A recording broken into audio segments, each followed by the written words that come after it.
How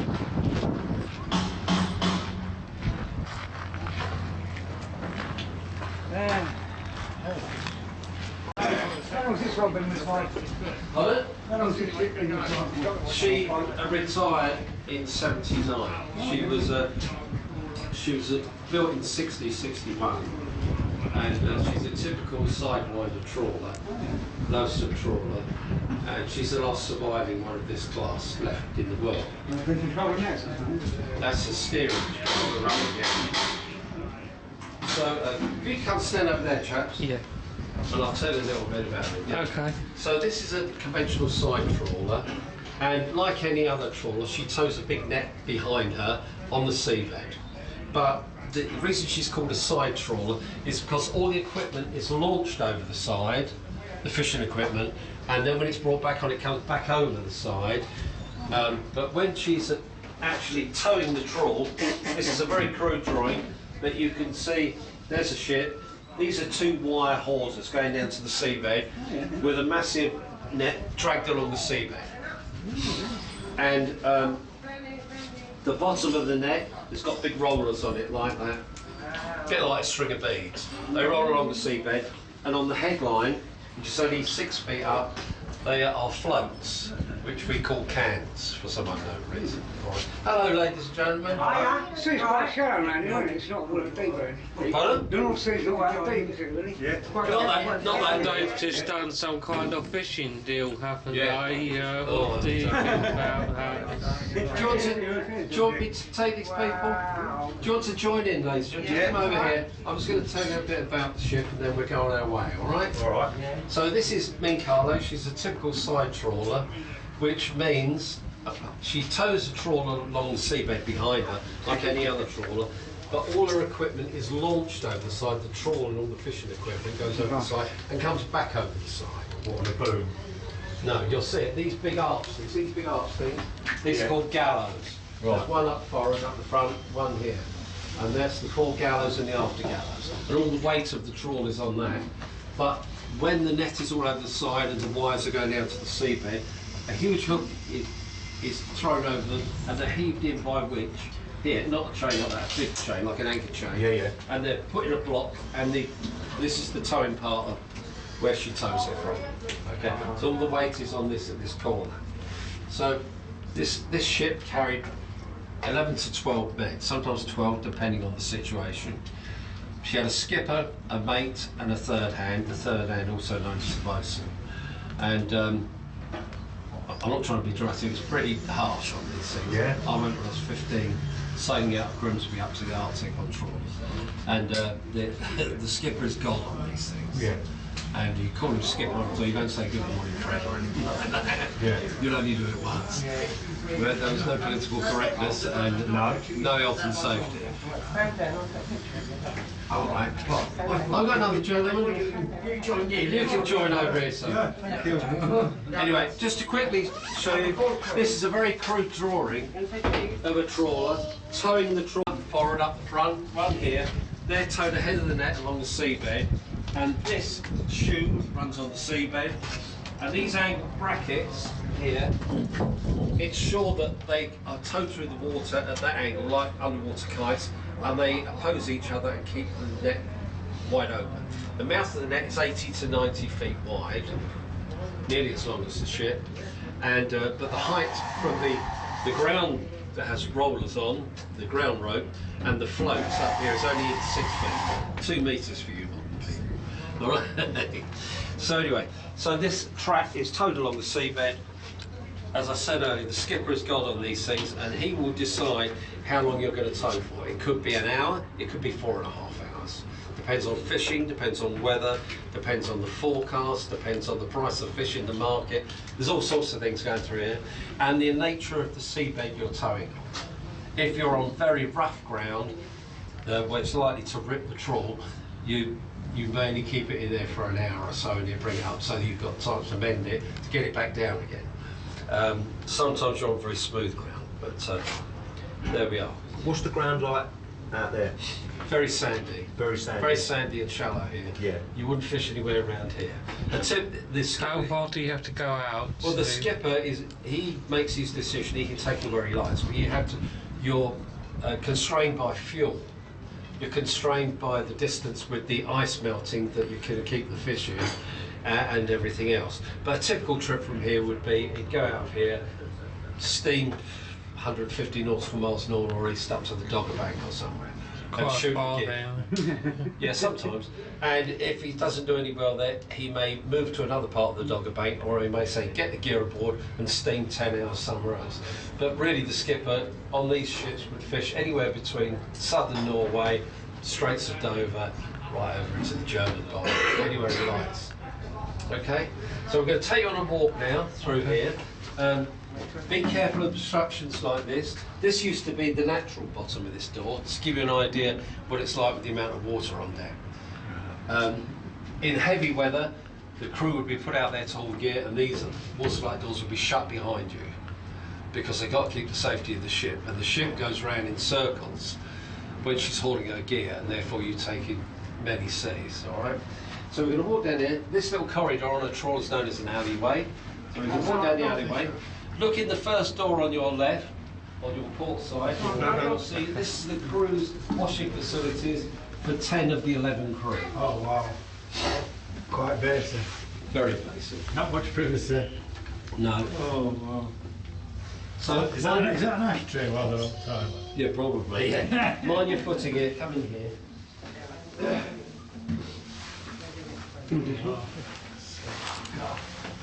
This gives you a true indication of the... Yeah.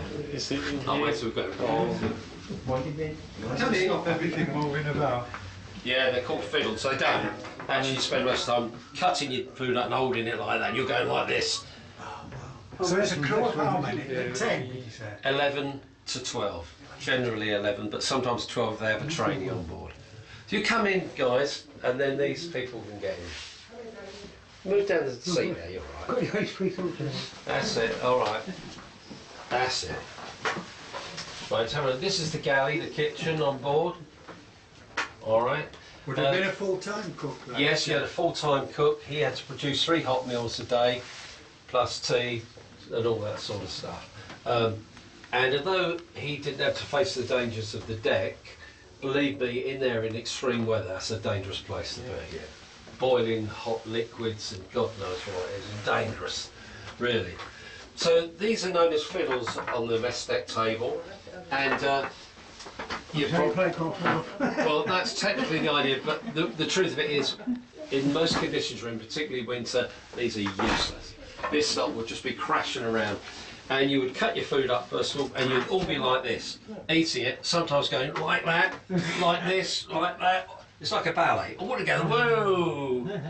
You know, because it just goes everywhere. Yes. And sometimes I've seen a whole crew, when she's gone into a head puncher like that, hit this bulkhead.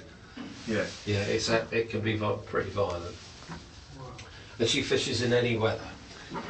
If you are lucky enough to be going for a meal, if you're working on that deck, it can be middle of winter, middle of the night, whenever. If you're going for a meal, they'll inform you.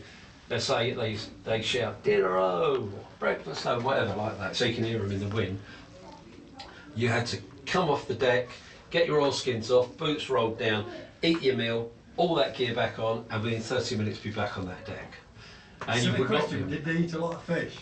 You ate fish every day for breakfast and every meal on Fridays. The trawler owners didn't miss a trick. They didn't miss a trick.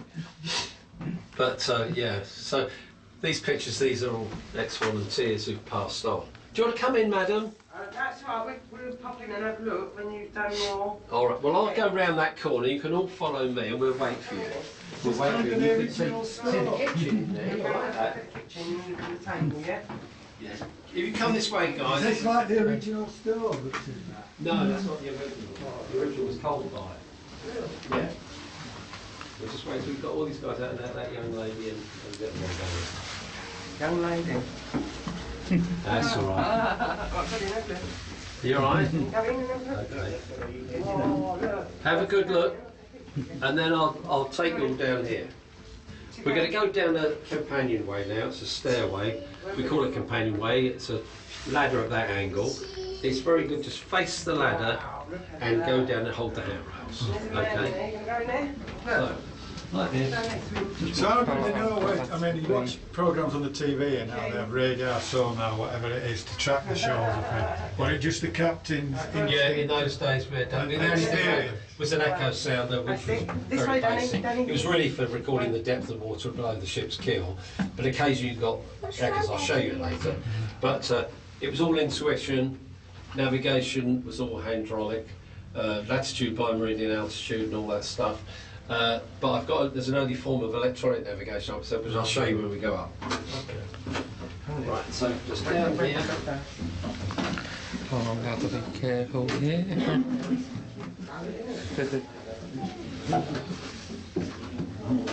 You have to watch your legs as well.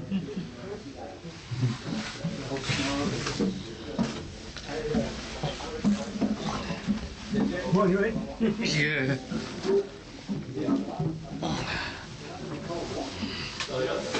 It's very much like the Grande Goat.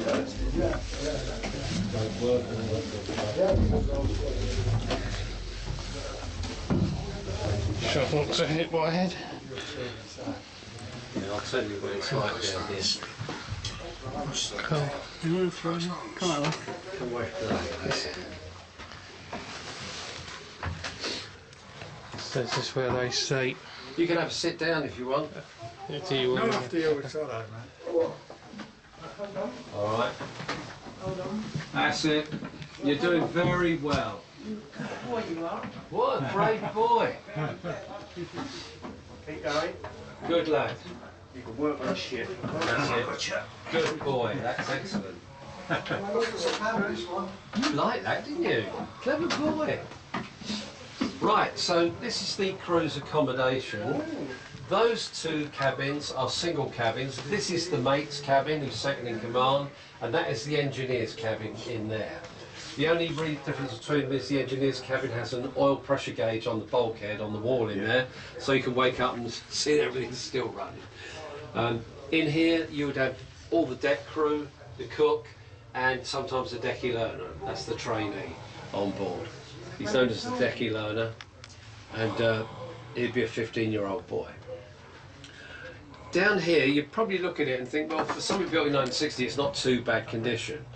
But the truth of that is, because it was hardly ever used, you very, very rarely came down here. When she's steaming off to the fishing grounds, you might be able to grab a few hours, you know. You stand watches on the bridge and all the rest of it. If she's changing grounds, to 10 or 12 hour steam or whatever, then you may get some time down here. The only other time you come down here is when the skipper gives you permission. And he is God on here.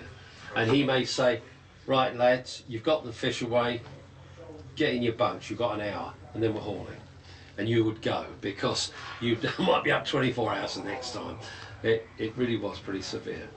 But nobody thought it was severe, they just go on with it. Yeah. We did as we were told as young kids then. Yeah. I was 15. Is that yours? Yeah, that's why I... Anyway, so the other thing worth noting down here is the crew on these trawlers in the 60s, there would be no bedding supplied, no oilskins supplied, no protectional clothing, no knives, and sometimes you get through 3 knives a trip on these ships. You would have to bring your own mattress, done up with we call a setting, a piece of string, pillows, oilskins, everything. You bought it yourself. And the trawler owners didn't miss a trick. They even owned the shops that sold it all on the quayside. So you could get a tab running with them, you know, get your oilskins, get your knife, but still it went to the... they didn't miss a trick. And on these ships, you all slept with your feet forward towards the front of the ship, because when she goes into a head puncher like that, you end up at the bottom of the bunk. Yeah. And our theory was it's better to have a broken ankle than a broken neck. So that's the theory we went on.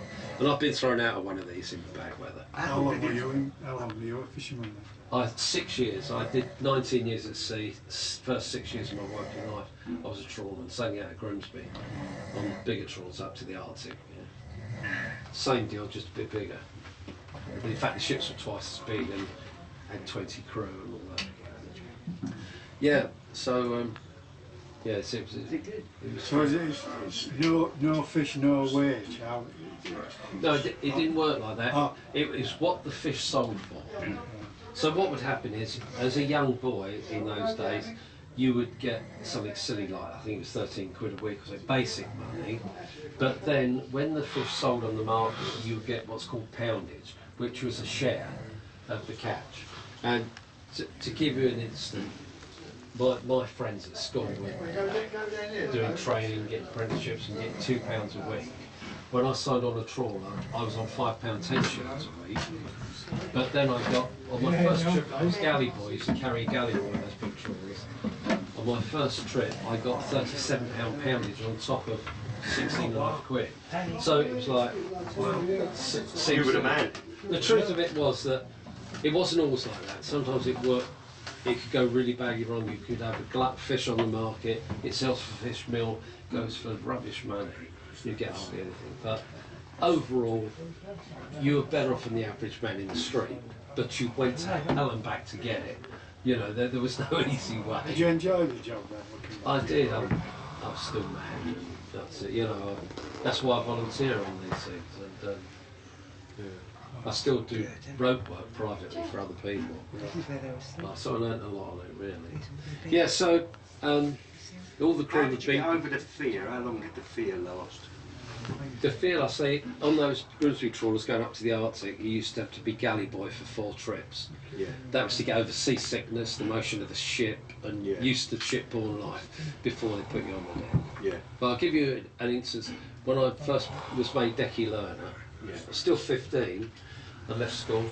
The boatswain, he said to me, he said, "Have you got a knife in your pocket, son?" I said, "Yes, boss." He said, "Show me." I showed him. He said, "Put it back." He said, "If I catch you on deck without a knife, I'm going to punch you straight on the nose. Do you understand that?"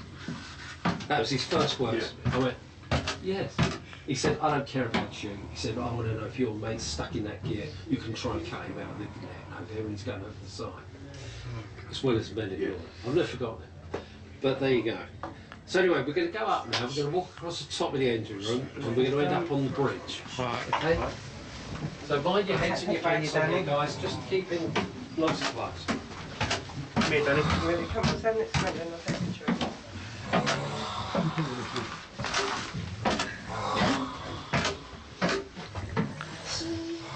Wait a minute, Danny. Stay.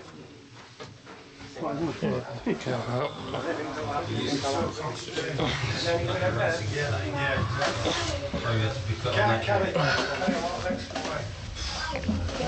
You didn't get a chance for that. You never saw a factual in the lockout. Funny steps, aren't they? Got all the team there.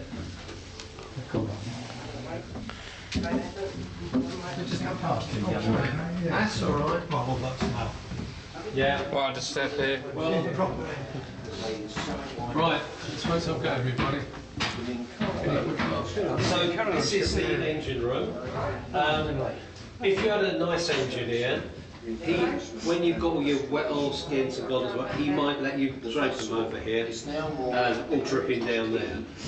Some of them were very precious about their engines. You couldn't do that. Baby's baby, won't it? Oh yeah. Now, I don't know anything about engines, I'm not going to try and pull all over your eyes, but on board we've got Stuart today, who's our chief engineer, and it's a shame you missed it, but earlier on, this is the one day in the month he runs the engine. This was running today. It's the noise is just incredible, right through the accommodation and everything. The only thing I do know is it's extremely over-engineered. The reason being, this engine is started in the dock and it's not stopped until 12 days later when it comes back. It runs 24 hours a day and they have to maintain it all the time. And So quite low revenue, probably. absolutely, it's got to drag that trawl. It's got about 7 tons of gear on the bottom to drag along the seabed. And also, when you come fast, that's when your gear gets stuck on the bottom of one of the trucks. You need something strong to pull it My off. bags of talk about. Huh? My bags of talk. Oh yeah, absolutely. Low revenue, but bags of talk. Absolutely. And there's ancillary equipment, generators and God knows what. So we're going to carry on through here, guys. The next thing you see ahead of you is the skippers. Apart from the captain, we always call him skipper. It's not very glacial, but it's nice to have your own, isn't it? Yeah. Keep your heads tucked in as you go up this ladder. The engine was manufactured in Lowestoft by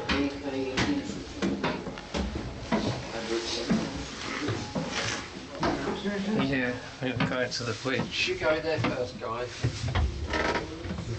Oh, this is luxury. That's it. Is the skipper the owner then, or is he just No, the skipper? no. This company had 3 ships. No, he's just a gopher, the same as the rest of us. Yeah. Only as good as his last trip. You go in there, sir. I'll just get you all in there. I'll tell you about that when we come up. It's supposed to be the captain, isn't it? Like I do in that when it's chopping all over the place. Mind your head, madam, as you come up. You're a very good boy, you are. I'm impressed with this little lad. He's good, isn't he? Yeah. You go in there, mind your Bless step. That's it. Well done, madam. Right, so welcome to the skipper's cabin. You probably look and think, wow, that's a bit better than the cruise accommodation, which it is. But the truth of it is, he had hardly any sleep as well. He was under so much pressure, the skipper. The trawler owners didn't take any prisoners, and they would say, there's a ship, there's a crew, take it out there and make it pay. And you better come back with it and sell. And of course you could hit a bad market and have a wonderful catch and it'll go wrong. So the skipper, his job was on the line, and it all went down the line. So that's why these ships ended up working in atrocious weather, winter. Were there a lot of accidents with lack of sleep? You know, like losing concentration? Fatigue. As if you're tired? Tons. Right. Hundreds of men were lost over the side.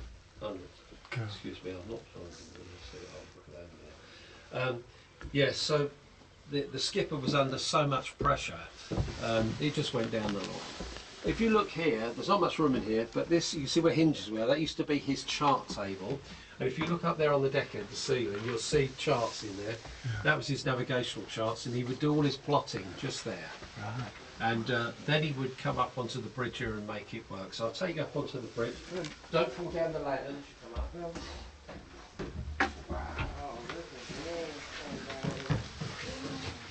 There's a steering wheel there. We can't take the ropes off because You're not allowed to steer it. you can touch it. You can touch it. Can I take a picture? You can put your hand on there if you like. That's it. That's it. I'll go your way. 1 minute, running. Let's just get this shot. That's important. Oh, that's great. Captain of the ship. Right, so this is the bridge, this is the nerve centre of the operation, and there would only normally be 3 men in charge of it. There'd be the skipper when he's on duty. If he's steaming to the grounds or between grounds, he'll have 2 deckhands up here steering the ship. They take an hour about on the wheel. That hour is known as a trick, so a trick on the wheel. So you'd have 1 man on there doing out, and then the next man would come on here, and the skipper would be doing the navigation and watch keeping and what have you. And the same, if he's asleep, the mate would be up here, and if both the mate and him, the third hand, the bosun would be up here, the 3 guys. So the first bit of equipment you've got there is the old echo sounder.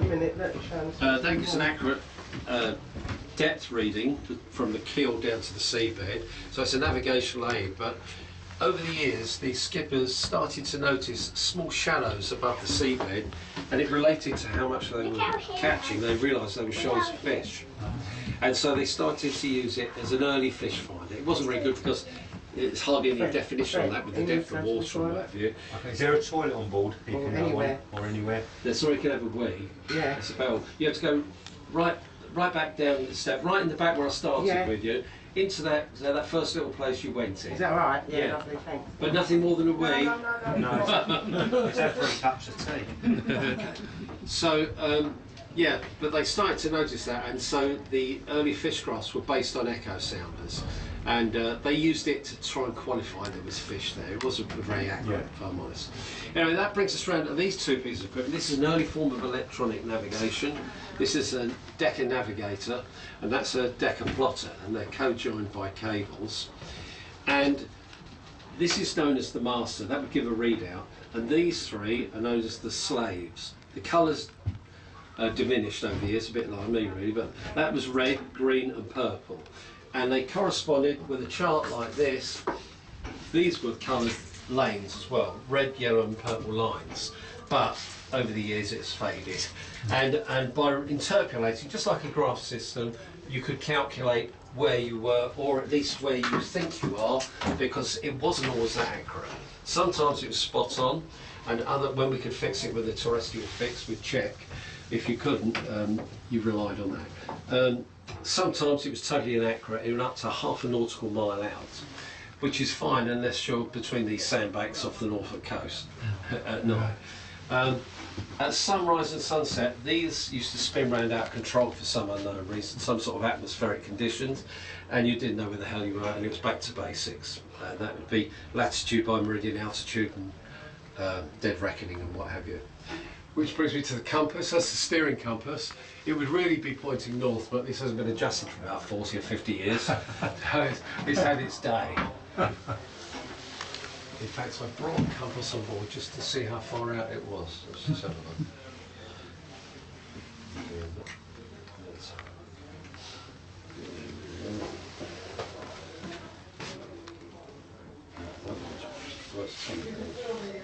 It's not working again, too much metal. The reason it's up there is because it's magnetic compass, obviously. This is lined with wood. Down there is the winch, which you'll see a bit later, and on it, it had 600 fathoms of wire cable. And when you shoot the gear, that means when it all goes over the side and all that wire goes over the side, the compass changes, the deviation. So that's why it's put to the highest point up there, away from that magnetic force. And it used to have a mirror here, like that, and a mirror, like a periscope, and the helmsman would look up there, reflect there, and you could see that heading. Oh, right. That's why it's put in the highest point. Right. Okay, very basic, but it works. Interestingly, the compass on a trawler, all steering is done in quarter points. For example, the skipper or the mate or whoever will give you a wheel order, and he may say northeast and north, 3/4 north, nothing to starboard. And you'd have to know where to go and what to do. I'll give you an instance. When I was a 15-year-old boy, I was working on the deck of the Valises, a deep sea trawler. I was only a boy, and the old man, the skipper, that's what we call him behind his back, he opened the wheel and he shouted down, "Bosun, send the decky learner up." I come up here, he said, "Do you know the compass, son?" I said, "No, skipper." "What do you know?" I said, "Well, northeast, southwest." He said, "Well, that's useless, isn't it?" He said, this is on a Monday, he said, "By Friday you're going to know that compass backwards, do you understand?" What way? Yes, skipper. I mean, he gave me this written now, there were no phones back in those days. He said, "Learn all that, 2 o'clock tomorrow, back up here again." And he did it for a couple of days. He said, "You're useless, this, that and the other, you know, like, get down there and do this." And on the third day, it's true, I started doing it and I got halfway through it and he whacked me around the head like that. He said, "That is useless. I told you to learn it by Friday. You better be better tomorrow." Well, I'm 74 now, but I know north, northeast, north, northeast, northeast, north, northeast, northeast, east, northeast. We had a teacher at school who taught it. We had a teacher at school who taught us how to box guns. Yeah, that's right. Yeah, it's funny. I don't feel abused, but I know the compass. So anyway, that's the Baroness compass. This is the rudder angle indicator, which tells the helmsman how much helm he's got to start with the port, whether the angle of the rudder. And the other thing worth mentioning about the helm is, you can see this on boxer tricks here. This is now hydraulic, but when it was made, this used to be chain steering. That means a chain going direct to the rudder. It went over a cog here, round rollers there, and you see those 2 rollers?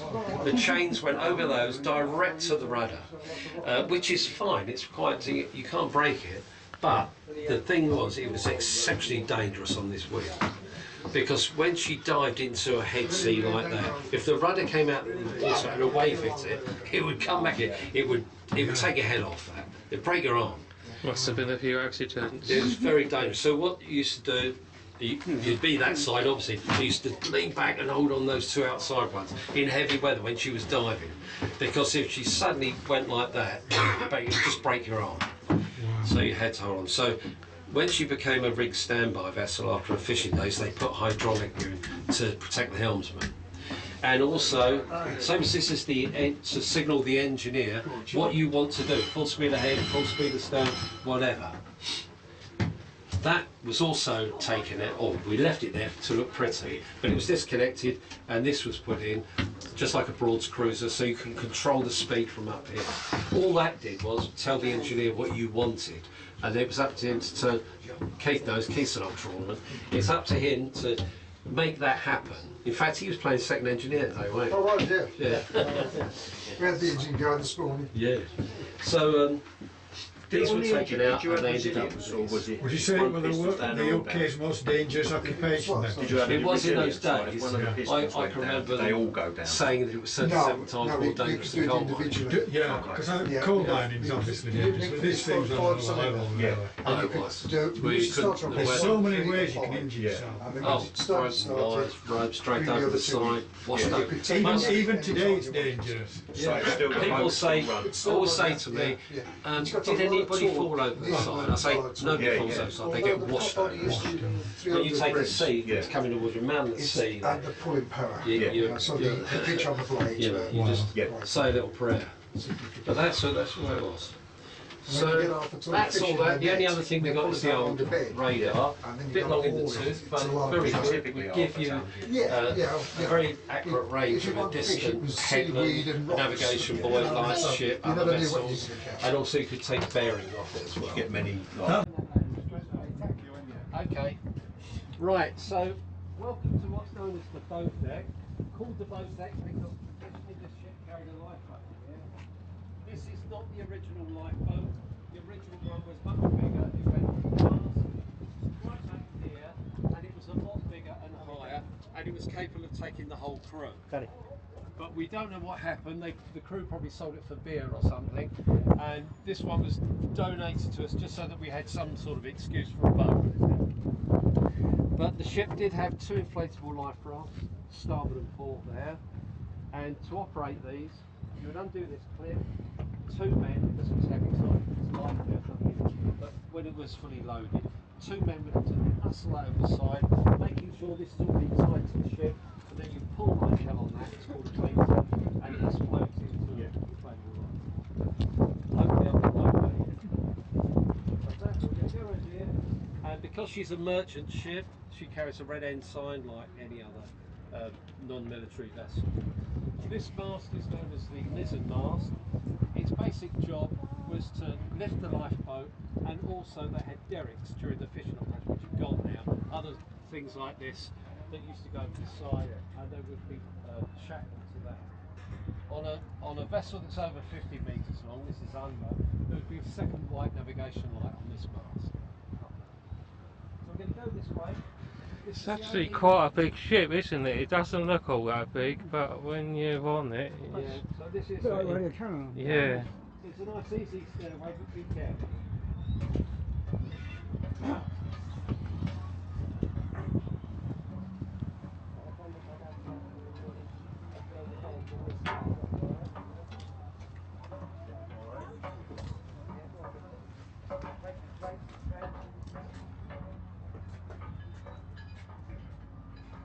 We just come round here, stand just round here, just go behind there and I'll talk to you. You just come stand round there, sir. Alright, yeah. Alright, man, I'm just going to go up here. Right, so welcome to the foredeck.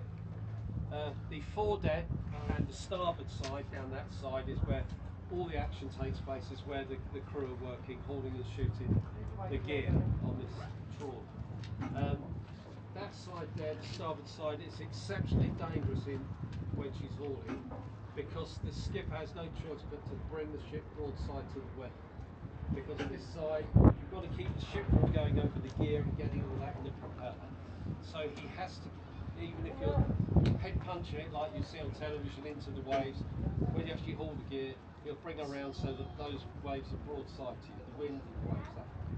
So you take a lot of water on this side, and also the net's trying to drag itself back over the side with you on top of it, because you have to lay on the net to try and hold it in when you're bringing it in. Now this is the winch, this is the powerhouse of the operation, powered by the engine, and it always has generally when she's hauling, 3 people up here. You'd have the mate or the bosun who are actually controlling various parts of the operation, and you'd have 2 winchmen, one on this wheel, one on that brake there. And then when the skipper gets into a certain position, he's going to shoot the gear. This was not rope, by the way. This used to be wire cable on here. It was that thick, but it filled up both these drums. She carried 600 fathoms of wire, which is a fathom 6 feet. So it's full up with wire cable, and every 25 fathoms there was a mark spliced into the wire with rope coming up, and so that these guys up here could see how much they're paying away. So the skipper typically, you do all the deck operation, getting all the gear over there, he would bring the ship going slow ahead to start like this. And as it's coming around, all the gear, you can see it out there being dragged from that gallows, that curved structure, to the one back there. We'd drag it round, and he could look out the bridge window, he could see it all there on the surface. And then he would do his calculation on the chart, he'd know the depth of water, and he will shout out the bridge window to these guys how much wire he wants paid away. So he might shout 150, which means 150 fathoms. So they'll repeat 150, and then he'll shout walks away, and they'll undo these brakes, that one and that one. Then all this wire starts going off right round the deck, round those rollers, over that one, right back over the gallery. And these guys are watching each other's marks go off on their own, trying to keep them level. Brake on, brake off, brake on, brake, you know, as it's going off to try and keep it level. As long as it's all level going off here, it's level back there. And then when they reverse the operation, I mean the wires will be pulled into the back of the ship and held in by a chain. When they knock that out and release that, it will then be reversed and the gear will be hauled up, and you get your strongest man on here, deckhand, and he's got to, these build up with wire each side, you can imagine. He turns his guiding on gear, which levels it up, or it's supposed to. So 10 minutes of that, you don't need to go to the gym, believe me. Alright, and when the gear's on the surface, you've got all the gear up, these take over, you disconnect the main drums, and then these will turn, these here, and they will put ropes and wires on and do all the various operations. They're called whipping barrels. I'll show you this bit here. So, when the gear comes on board, we can see like that the cod ends. You can see a picture of the cod ends there, crew standing by. There's the cod line, which is represented by the soppy bit. It's not a cod line. But there's a knot under here, and they use 27 feet rope for it. And there's only the mates or the bosun who are allowed to touch it. No other crew members allowed to touch those cod ends. Come this way, I'll show you. And Hey, yeah. Okay. so what would happen is you would undo the knot, leg out there, so there's a flick it round, and it will let the fish go. That goes on the seabed. Is it still done like that? Keeps it, yeah. No, there's still more water. So what? They can still use cod line, but we have to do it And here you go, it's and it tickles the seabed. Let it fish in the sun. So it all lets go, and then what you see like there, this will get tied up again. If there's any mending on the sea, That's a heading port in Europe, and that's a mid-water. they will do that. The deck crew That get just very goes below, adept yeah. Well, this one's a deep sea. That's a mid-water. crossing wires and ropes. Yeah. So they'll be doing all that once it's ready, because it's deep inside, and the crew come in deck, they shoot the gear, and then once it's all gone, crew come in here, they will go. 3 meters is 10 meters, that's 1,000 feet. All the gutting will be standing here About in a 1,000 foundation. These boards were right That'd be a way up. yellow lines, they would stand. We never used to. So you'd be gutting down that mate, down over, Yeah. cut all the inside out, I'm throw the fish back there, and the guys washing it with a big hose. Fill it up the basket, and then David slow has it been down. the deep farther up you went, the deeper it got. Yeah, that's And right. then when Yeah. this is all done, it's just all Yeah. rockers down here. Give up the board, pick the hose right, wash it all Too down. deep. out it up So the spout. we've had to turn around and come back. Did you ever get as far as running towards Mamant? That attracts- You got No, no, quite, no, not quite as I know high what as you that. mean. Yeah, Yeah. yeah, because they do tend to tingle up there. Some of them I know, but Before they see it. brilliant. I love seeing this. So we're going to go down the fish This is hole all now. original stuff, yeah. Yeah. This is the fish hole, actually known as the fish room. We're going to go down, face the ladder. It's a nice easy one. Yeah,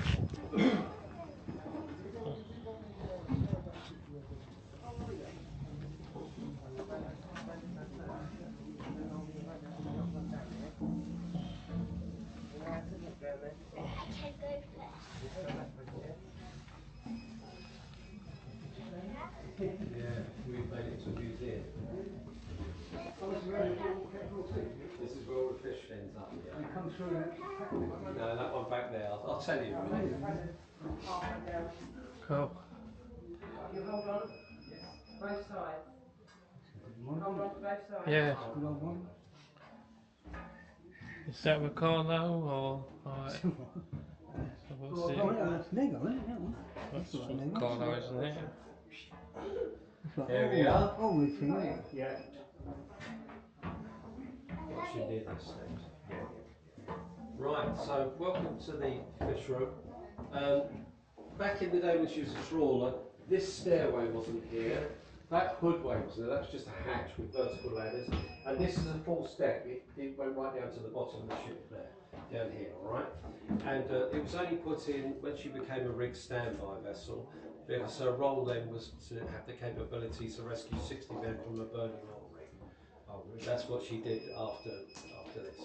So, but we've left it in because it's handy for you guys to get up and down. Yeah. We don't want you going up and down vertical ladders and things like that. Up this front part, or the fore part of the hold, known as forward, in the forward part, this is where the ice would be stowed. And if you just cast your eyes back here, you see this metal stanchion here. These metal stanchions, like this, were all the way through the ship, right over there and right the way forward. And you could put boards in them and create separate pounds. So therefore the ice was fixed behind here with boards. It was all secured, 60 to 80 tonne, so it couldn't move in bad weather. Did you produce your own ice as well? No, it was all came on board. It was all shooted on board before she went to sea. It used to come on board through a chute and it was all loose, but it would go off hard within hours. Yeah. So I'm going to take you down here, show you how the fish is packed, and then you can have a good look around, do whatever you like. Wait, Dave. Just be careful. Hold on, hold on.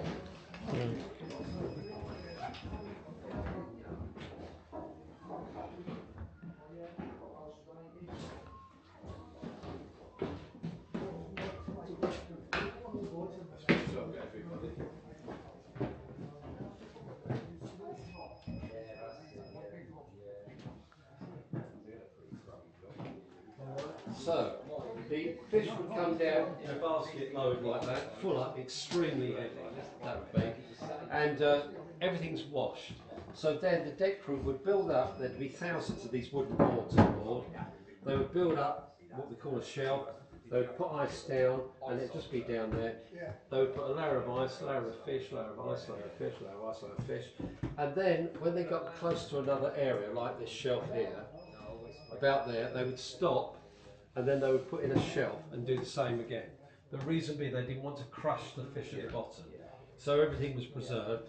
And when the fish is put on the ice, they don't just throw it in there, they put it belly down like that, in lines, very neat, very neat, very neat. And the reason being for two reasons. A, it lets all the water drain out where it's been washed, and that goes down and goes through there and it's pumped over the side. But it also keeps the fish looking good and for the fish mark. Yeah, as soon as you get them It's out. very important that the buyers look at it and think, oh, that's good fish. It's very important. With flat fish, and what we call rough fish, red soldier fish and catfish, stuff that's not very good, that would just be chuck a load of ice in, chuck that in, chuck ice on top, chuck that in, you'd buy that right up. It's only going to go for cat food or something like that anyway, alright? And they would all start with the furthest pound to starboard and port at the same time. So they'd be bringing the fish up for the ballasting, for the stability, and the ice would be used from both sides at the same. The mate's job is to work out the stability of the ship, so it'd be loaded both sides, and then they'd work in, coming in, out one, out, and so on and so forth, and keep working forward. And there were hatches like this up there as well, where the whole fishing operation could be moved up. as it went on. So when you got in the pool, unloaded the fish, was it just reverse? The crew didn't. It's not like the trawlers was Yeah. It was all done by. They had some dockers that were called lumpers, and their job was working on the fish ponds. And they loaded. They used to unload it. They would wash all these boards. They all had to be washed and scrubbed, everything, and put them all back on board, ready for the crew. Yeah. So there's many things we can look at down here. That's a scale model of the ship over there. Over here, you've got things like these.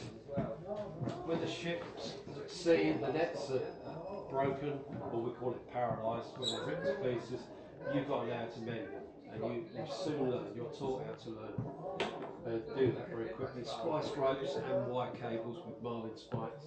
The whole thing is about maintenance all the time. That's it. And the only other thing to say about these is when you're a young decky learner and you're 15, you'd be out there with the guys in the bad weather and all that in winter. You have your gloves off and you'd have to fill these needles while the guys are bending the trawl. And they'd be showing, there's different types. They'd be saying single green, double nylons, and poor little lads going like this. And they, honestly, they're pretty good. They hit you on the knuckles, sort of thing. So, come on, hurry up, you little chap. The words to that effect. Yeah. You can imagine. I bet the language was choice, wasn't it? That's right. What was your granddad on?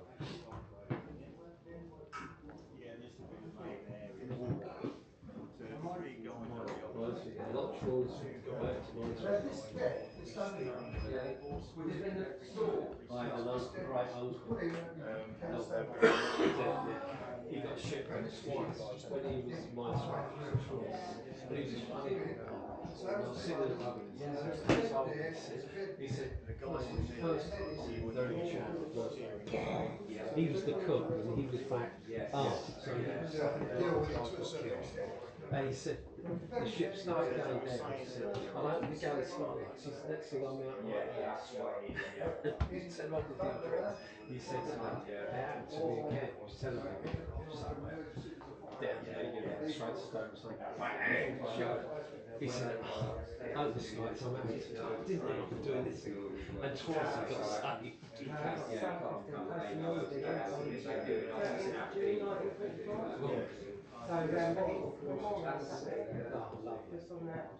Yeah, we've done it.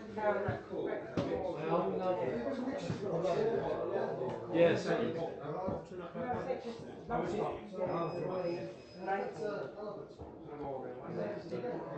can stay down for 2 minutes, 2 minutes. Yeah, I've got no signal.